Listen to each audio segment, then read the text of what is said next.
Welcome to another edition of The Real Money Show, the number 18778 Silver, the website, guildhallwealth.com. My name is Jeremy Wiseman. I'm joined by Jerry Correia. And what a week it has been, Jerry. How have you been? Doing well, Jeremy. Good to be back on the show. How are you? I'm doing great. How have you been enjoying the slide in precious metals? Looking at the technicals, very corrective and all on the back of continuing Fed hawkishness. A lot of hot air, a lot of inflationary data came out this week. So as a result, the algorithms go to work. And this is dollar cost averaging time.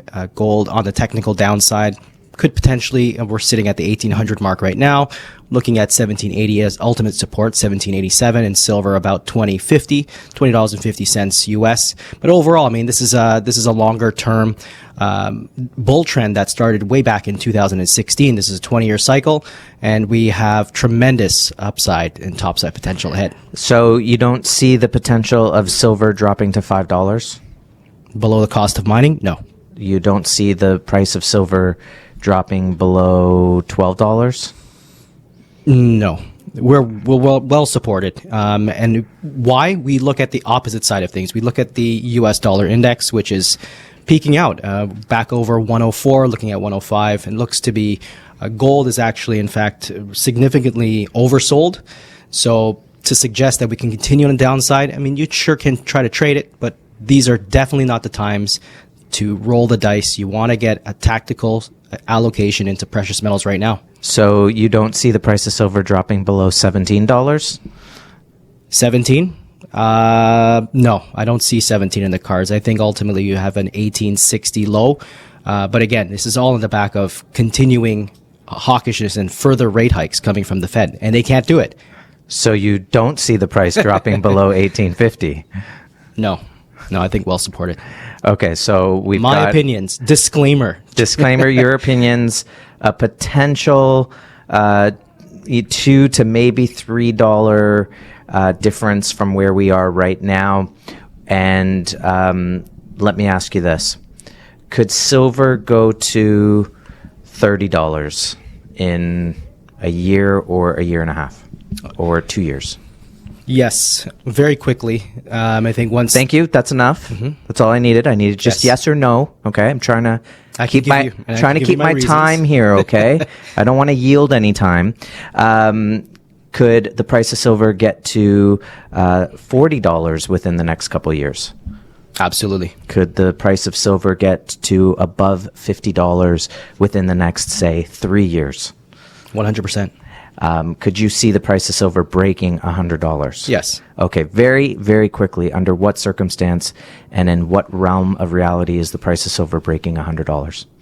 Well, we have a weakening and loss of the U.S. dollar hegemony. That is the number one reason. We're seeing the move away from the U.S. dollar. Furthering U.S. debt levels are just continuing to go. We have a Fed pivot coming up. Whether you like it or not, they're going to be pivoting this year. And on top of that, you have oil prices. We know there's an oil to gold ratio. These are ratios at play, and these are ultimately very clear cycles at play. And we will be seeing all-time highs. Again, this is the beginning of stagflation. Look at the gains that both gold and silver had during the 70s.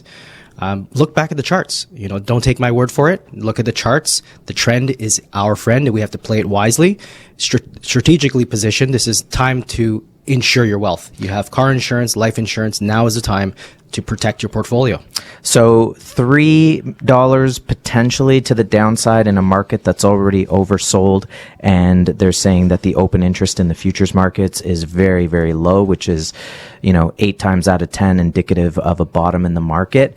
And you have essentially unlimited upside potential, given that we're still even at $21 plus an ounce on silver, near the cost of production. So what would you say to someone, Jerry, who purchased silver at $26 and may be glooming out on the current price?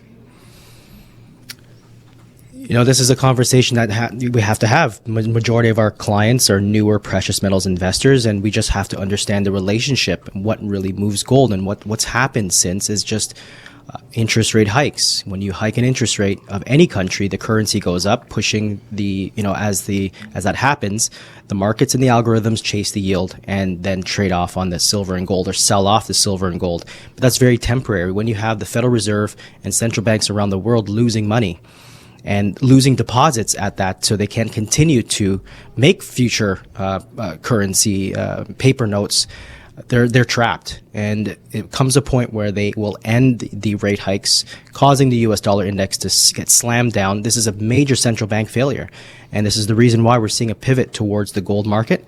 And there's a lot of headlines, Jeremy, about the new gold standard rush. So this is the time to be in the gold market, away from paper assets. The paper assets will get burned in the next breakdown. The market is really, if you look at all the bubbles, from the bond market bubble, derivative contract bubbles, when the bubbles burst, they will burst each other. It will be systemic, and you want to stay away from that and be fully insulated. So precious metals do perform during this time. So we have only upside. So I'm hearing a stay pat sort of answer, that the best is yet to come in that respect for this market. The number 18778 silver, the website guildhallwealth.com. Why do you think it hasn't happened yet?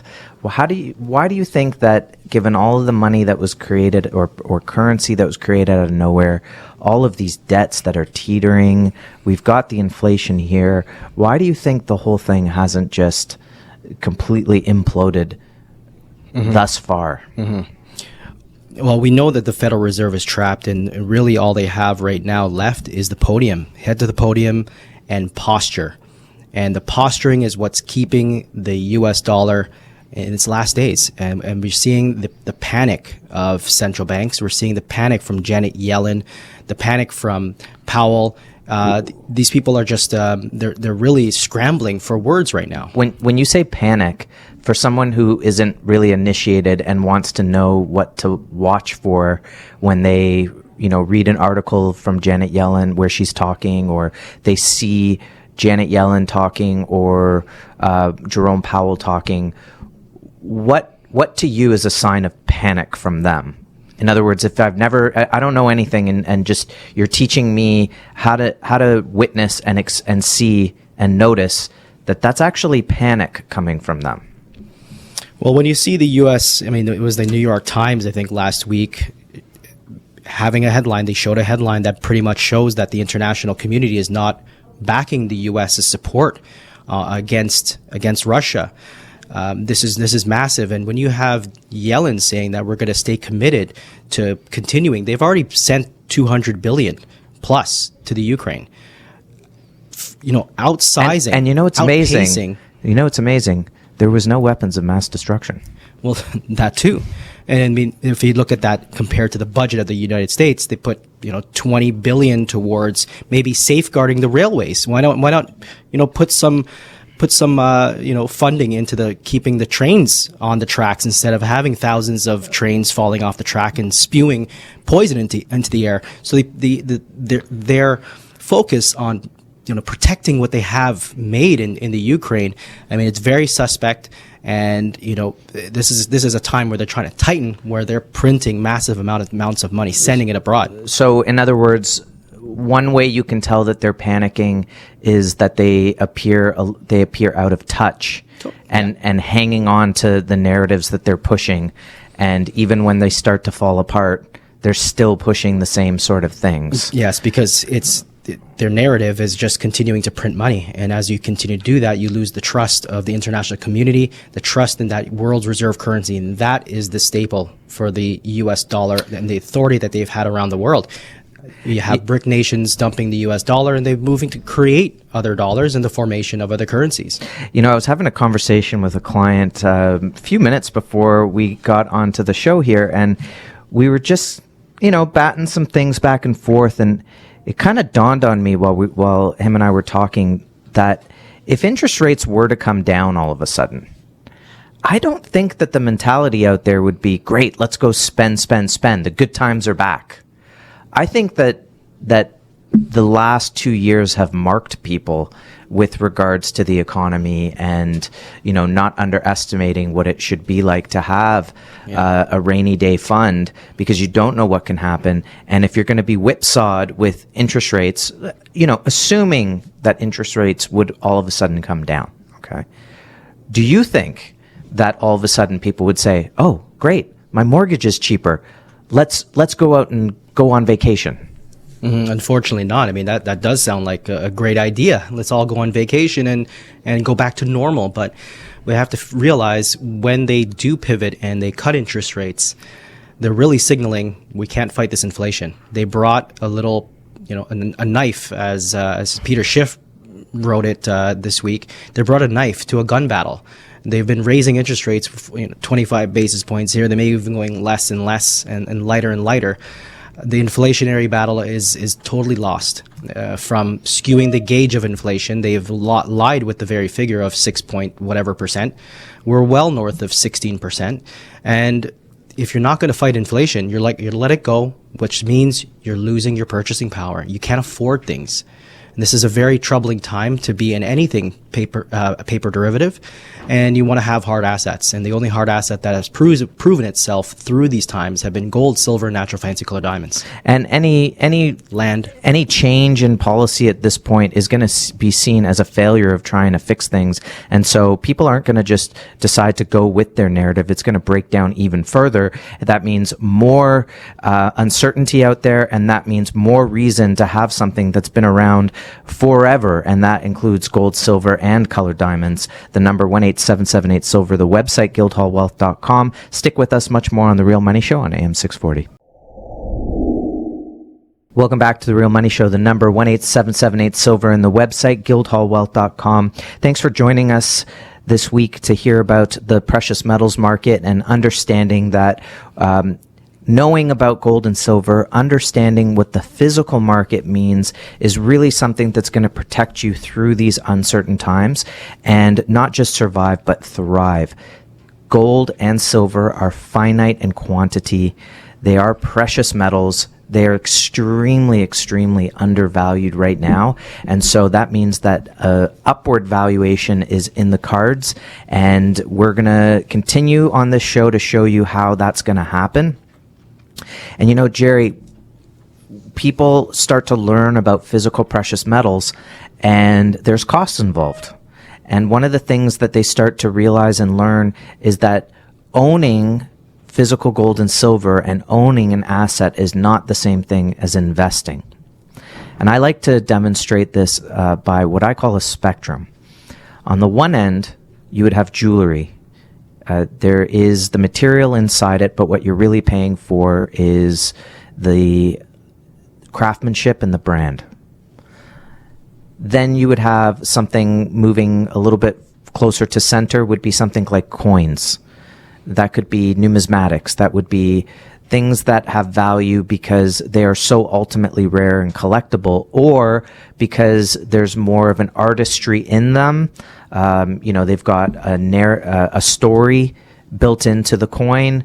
It could be an astrological sign. It could be commemorative, these type of things. And so because of the story, you can have a much higher price and not have to worry about the fluctuation of the spot price.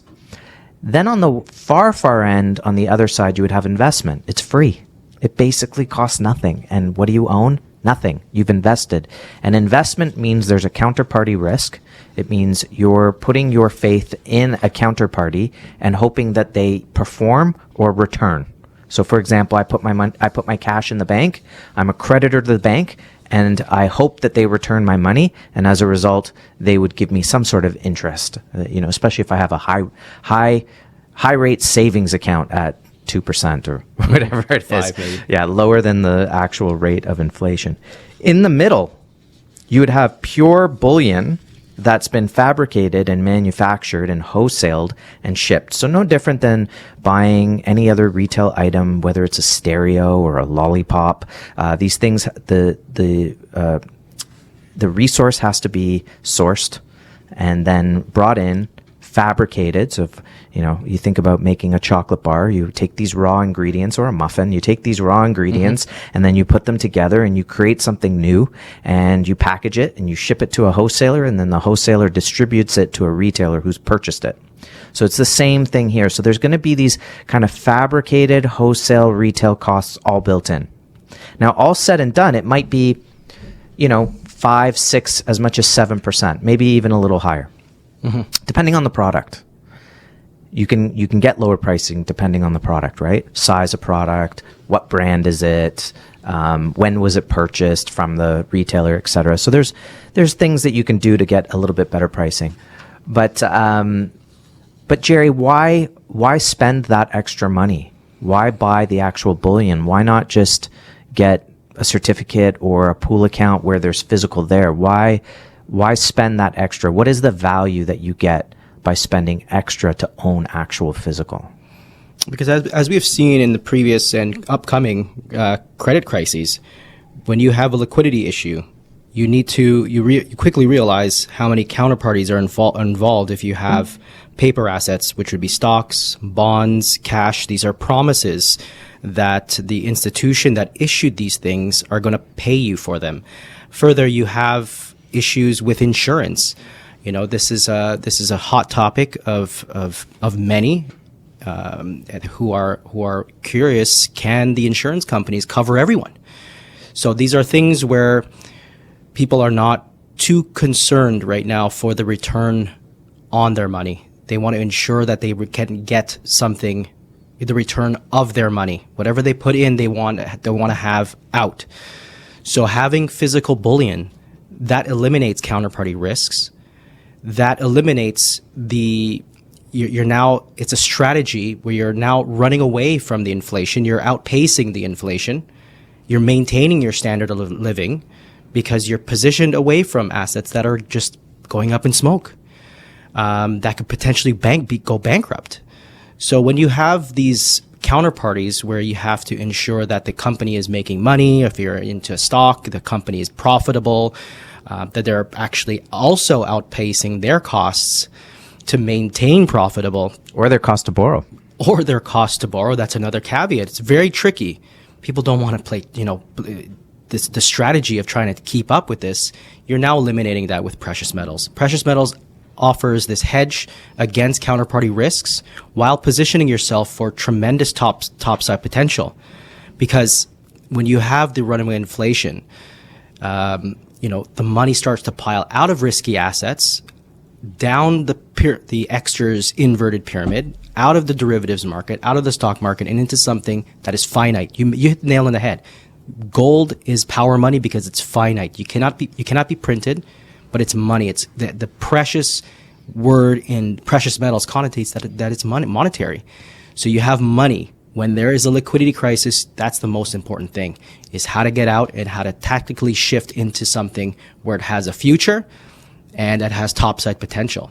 The number 18778-SILVER, the website guildhallwealth.com. And how do you get out? What's the process, Jerry, for actually getting involved in the physical assets as opposed to, do I just call up my bank and they'll help me with this? Do I, go through do I have to go through a friend of a friend? How do you get out of the fiat currency system and into physical gold? What's the process look like? Well, first we have a conversation because to us, you're more than just a number. We want to understand why you're looking at precious metals. What are some of the risks that you want to avoid? And what do you need to play the RSPs right? You talked about playing the RSP game. You need to grow your RSP portfolio by 380 some odd percent to beat the inflationary losses plus the 30% withholding tax in the future. So we have to have that conversation. But once we do, and we built that initial discovery phase, we present to you the three options. You can buy direct. You come and figure out which allocation you like to go with, whether it be some gold or silver or a little bit of both, and we'll put together a nice hard asset portfolio. Transactions are pretty straightforward. It's just a matter of invoicing you. You pay for the invoice and you're on your way. If you don't want to have it in your possession, understanding, as long as you're a private individual, you could keep it very soundly and packaged nicely in your own persons, wherever you'd like to keep it, in the backyard or in your home in a small safe, that's fine. But if you're not comfortable, utilize the depository. The Guildhall depository is the best method for keeping your investment secure, your investment in precious metals, because you want to be able to buy on a phone call, sell on a phone call. And the depository is also the key here for registered accounts. We could quickly do a rollover from your registered plan. Remember, you have one more week for contributions. So get your contributions in. We want to help you get some precious metals within your accounts. So the vault is the key here, but ultimately it's about securing some wealth away from the risky situations that are happening in the financial systems. The number 18778-SILVER, the website guildhallwealth.com. Okay, Jerry, so I've woken up to what's going on. I see out of touch economists, out of touch politicians. I want to unsubscribe from the fiat system. I want to go to the de facto gold standard, which has helped for millennia protect value, be a store of value, protect wealth. And now that I'm waking up, I'm also glooming out. And now I'm worried about the government stealing my personal property. Why do you think that there's a connection? What's the connection, and why do you think that happens, where when you start to realize what's happening and that potentially your currency in the bank isn't safe anymore because it's being eroded by taxation and inflation, but now my biggest concern is that my property is going to somehow be seized? What is that? Why does that happen? What do you think is the key to that? This has just been a growing distrust of governments, really. And this is part of the reason for precious metals. When you have geopolitical risks and geopolitical concerns, and knowing that power ultimately corrupts, and there is no way to keep this system honest anymore. It just lie after lie. We're just culminating with more distrust on top of distrust. And the walls are literally closing in on the investors and citizenry. When we realize that bank accounts can be frozen very quickly, governments really showed their hand on that one to suggest that, in the next, issue or next uprising in the future, exactly where they'll be headed. And this, there's a lot of confiscation talk. I understand, this is something that happened in the past, but it'll be a very futile move for Canadians to be worried about a confiscation of gold, because the lack of gold investment here in Canada, less than 1% of the population actually own physical gold.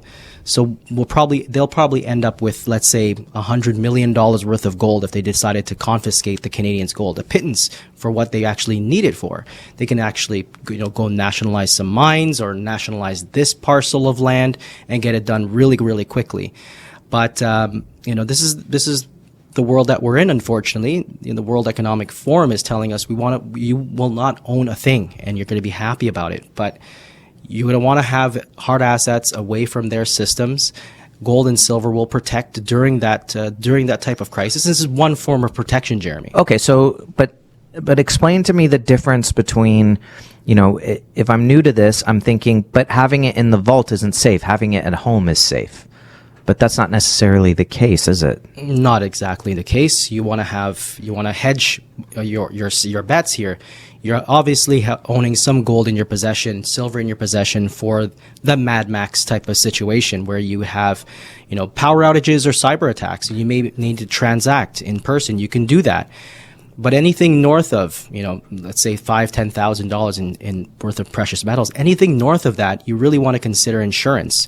Is this insured? If someone comes into my house and steals it, it's not insured. So having it in the vault is outside of the financial system. It is key because we understand gold has always been a hedge against financial systems, a hedge against failing bank systems, currencies. And that's why central banks around the world are owning and they're stockpiling the stuff, because the system is about to change and transform. It's actually finished. I mean, the U.S. dollar hegemony is they're not trading the U.S. dollar anymore. And that's the nail in the coffin. So to have your product in the vault, you're securing that liquidity and understanding it's outside of the banking system. But the moment you want to, you felt the need to take delivery, you can do that. But I wouldn't. My personal product is in the vault, obviously, and I feel safe knowing that it's a lot further away from any financial planner's hands or any banker's hands at this moment in time, because you have stagflation, and that's my number one concern. Yeah, it's all about diversity. You're diversifying away from the dollar, and then you diversify within a precious metals portfolio. If you to think about the concept of confiscation, let's just take that a little bit further and provide some ideas on that and how to protect against it in the next segment. If that's something that you're concerned about, the number 18778 silver, the website guildhallwealth.com. We'll be right back. Welcome back to the Real Money Show. The number 18778 silver, the website guildhallwealth.com. Jerry, in 1933, they did confiscate physical gold. America had, this was only in the United States, they had much more confidence in their government. Their dollar was backed by gold, and essentially it was as good as gold. And I think what perhaps was underestimated was that it would be revalued, because that's when the theft happened. That was essentially a revaluing of gold was no different than inflation today, where $100 nominal bill from 1980 does not buy you nearly the same amount of goods as it does today. And so we have to be able to appreciate in this context that confiscation of wealth happens in many ways other than, a physical reality. It happens through taxation, which has just, income taxes continued to rise. It comes through regular taxation of after tax dollars. It comes through inflation, where governments say inflation's at 2% and then they really run it at 6 or 7, or today where it's an obvious north of 10%, into double digits. But going back into history, the concept of gold confiscation, which wasn't by gun, it was by decree. And if you owned silver, then you weren't affected. Better yet, that's true. Better yet, gold is a private transaction. So it would be hard to trace that across as well. I know that in the vaults, it's not so easy to just walk up like those health hall monitors during the pandemic to say, you've got to shut down your business. It's not that easy. You can't just walk up to a vault and say, give me the gold. It just doesn't work that way. No. You're talking about tanks in the street, which is a whole different thing. That's pitchfork time. But finally, so what's the response? The response is understand the context of it, that you're already a debt slave. No one needs to take your gold to make you any further of a slave than you already are. And I'm sorry if that comes as, a doom and gloom, but it's not. It's now protect yourself against it. Now own the physical gold, the physical silver to hedge against this collapse that we're going to be experiencing.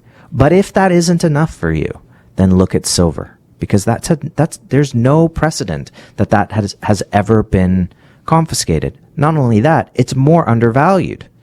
Looking at the price coming down, Jerry, gold comes down into the low 1800s and silver comes down a larger percentage on the downsides, and it goes up a higher percentage on the upsides. Mm-hmm. So this is something to keep in mind going forward, that silver amplifies the moves of gold. And then finally, if that's still a concern, then consider a natural fancy colored diamond. This is the most concentrated wealth you can possibly own. It is the wealth of kings and queens and the uber wealthy. This is how you transport money anywhere around the world. Now, yes, it's not liquid, right? And I always contend neither is a stock that's down 80%. If you've got a stock that's down 30%, it's all of a sudden not that liquid. Mm-hmm. But it has completely helped so many people across the decades to maintain their wealth and grow it, because we talk about something being finite in precious metals. There's 5 billion ounces of gold above ground. There's like 10 to 13 oval, vivid yellow diamonds that come to market every year. You're talking extremely finite supply of high quality, natural, fancy color diamonds. And as a result, the volatility on these things is basically nil. And you get volatility in the art market, you can get volatility in the wine market, but when it comes to natural fancy colored diamonds, there's basically no volatility. So it's definitely something to consider. Jerry, does that make sense to you as far as if you were that worried about confiscation, think about other assets like silver or a colored diamond? I never thought of the silver holding, haven't seen precedent set for the silver market. So that was very, very good on you, Jeremy. But the pink diamonds have that historic attribute of being a safe haven and have that ability to be able to transport very quickly and easily and privately. When there is a concern of encroaching governments and potential confiscation of wealth, it is of paramount importance to be able to have an asset that is inversely correlated from other assets, even cryptocurrencies, that are stable. And stability, pink diamonds, for example, have an amazing track record of stability.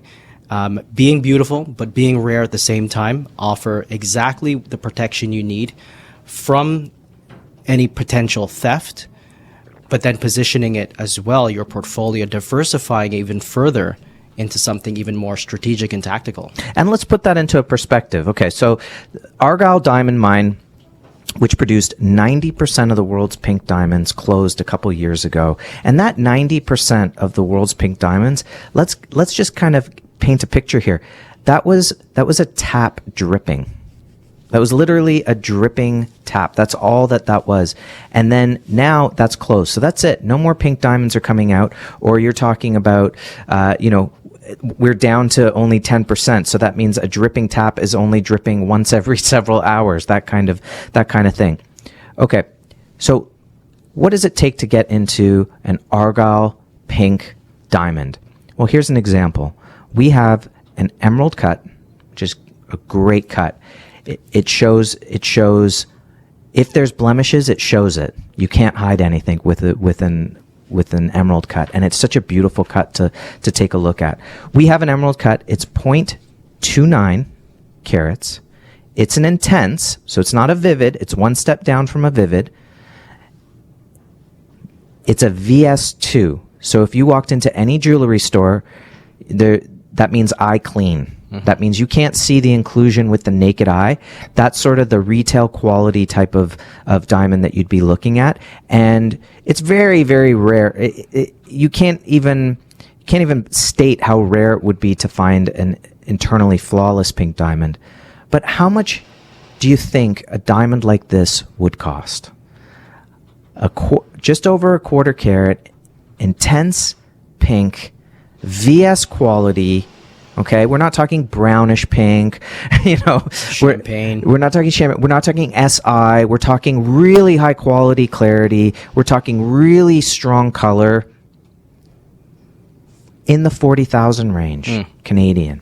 That's what it takes. So if you had a portfolio of 250,000, 500,000, this is something that all of a sudden now can make sense over the long term. And let's say you had a portfolio north of 500,000. Now you're talking about a diamond that is generational, intergenerational. This is something you could have for forever and hope you never have to sell it. Because I'll tell you, the biggest problem with selling a diamond, guys, you can't get back into the market. The prices don't drop all of a sudden and you can buy in. Like you bought silver at $30 and it dropped down to 20 and you say, oh great, let's buy back in.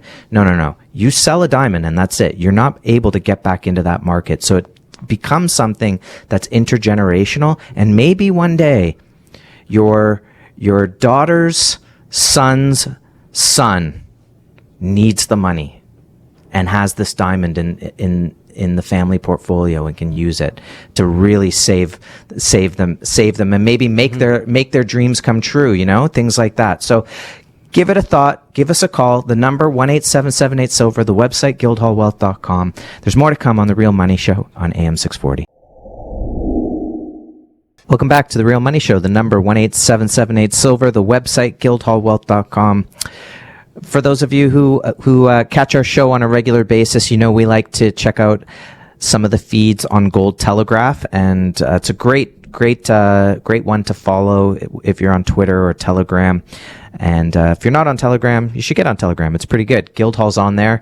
You can find us at Guildhall Wealth. If you've missed the show, you can catch us on YouTube. We're also on Rumble, though we're a little slow to post on Rumble as well. But check us out on Rumble. Check us out on YouTube. And so, Jerry, speaking of Gold Telegraph, I thought, wow, how apropos. Their most recent tweet was, some people fight change and some get rich off of it. Mm-hmm. I mean, that encapsulates what we're trying to do here. We know that a reset of some kind has to happen, that the money system as you know it is going to crumble. It seems like it's happening in slow motion. And since gold and silver are so finite and stand the test of time and are actual things in a world where debt is no longer being valued. People don't value debt anymore. They're realizing very quickly, oh, I don't want that. Mm-hmm. I want real things, and I want real things that don't take debt to do it. And so that's where color diamonds, yes, but gold and silver come into play. And when they revalue, as they have continued to do over the years, but we're still undervalued, and when they really start to take off, there's going to be a massive wealth transfer. That wealth transfer happened in 1980, and it happened as well in 2011. But what would you say to someone, a troll who says, oh, you guys have been saying this for a decade, and it hasn't happened? What would you say to them if they were right here on the show and they just said it to you now? I'll keep saying it. Yes, we do sound like a broken record. That's fine. This market is very cyclical, very time tested. We've seen these historic ratios come to play, come around, and we're just in the middle of another cycle. And thankfully, we're in an uptrend. This is a bull run that we're going to see, and we follow the smart money as well, as we see central banks acquiring gold and even silver. I mean, the Indian Bullion Exchange is responsible for importing a lot of silver for some reason. Well, that reason is a new standard is being put into place. There is a new monetary reset happening, and unfortunately for the World Economic Forum, it's not their reset. Their reset is the central bank digital fiat currency. And the world does not trust fiat. This is the one way that trust gets lost. And these nations, particularly the BRIC nations, Brazil, Russia, India, China, South Africa, are not subscribed to that. But what they are doing is they're valuing their wealth in ounces, not worthless U.S. dollars. And the issue number one thing is to quash the debts, get the credit system covered and cover all that sloshing currency. Is there enough gold to back up? Well, no, some would say no. There's not enough gold. Right. Yes, there technically is always enough gold. It depends on the price. You have to define what money is, number one. And gold has been redefined as money. Back in 2019, it was reclassified as Tier 1 capital, which makes gold money and a reserve for these nations. I like that you said redefined, meaning the Bank of International Settlements somehow has some sort of track on the truth. Yeah. that they're the arbiters of truth, when no, the truth was always there. Gold was always money. They just had a come to Jesus moment and realized, oh, wait a minute, we should probably make it money again. And that's exactly what's happening. And it's really unfortunate for them, but those fortunate who have gold during this time of revaluing where the prices should actually be, because these nations who are going after the gold, who want to take away the method and mechanism for actually providing the price is one thing. The price of oil went negative. I could care less. Try to get that oil barrel at negative $10. You couldn't get it. There comes a point where the value. What do you mean negative $10? When the price of oil actually went to negative, no one can buy that product. No one could buy it. So price is one thing. We know the price of physical gold is much, much higher than the spot prices. So when you have nations looking to uproot this COMEX, the LBMA pricing, the LME, which is in the news once again. The old pricing mechanisms, they're about to fail, and we're going to have a true price discovery happening in the market, and we're talking multiple times higher. Plus, if you have a reset on top of inflation, prices are just going to go through the roof, Jeremy. And we're seeing nations not just doing that on themselves, but it's happening in the United States. I kind of think about people who own gold right now as having a dinghy. They're already off the Titanic. And some people might be saying, well, how come it hasn't sunk yet? And it's like, well, listen, you've got your seat. You've got your life preserver on. You're not swimming in the water. You're not pretending like it's not happening. You've already done it. You've prepared. Fantastic. Good job. Mm-hmm. Now you just have to sit back and wait. And sometimes there's nothing for you to do. You just have to, you just, help others. That's right. Help others. Help teach others. Keep listening to the show. Keep doing your research. Help people who want to know knowledge and not just have some sort of faith-based in what they're being told in mainstream or lamestream news, or what the CNBCs of the world are saying.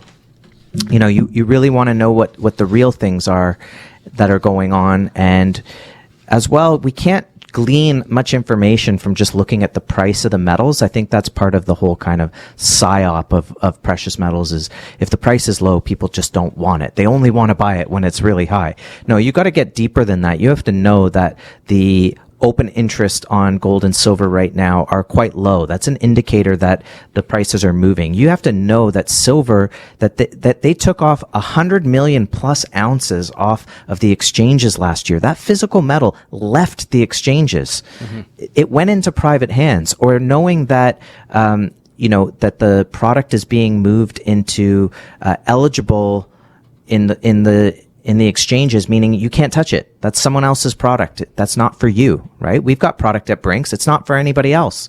So if you can look beneath the surface, you'll start to say, I see what's going on. And then you can handle price fluctuations and be comfortable with what you have and look forward to what's going to happen when the prices really do move, because we don't know what day they're going to move, but we can see the trends that are happening. Last couple comments, Jerry? Just keep an eye on all the states that are rolling back sales tax on gold and silver. We have Vermont now, Mississippi.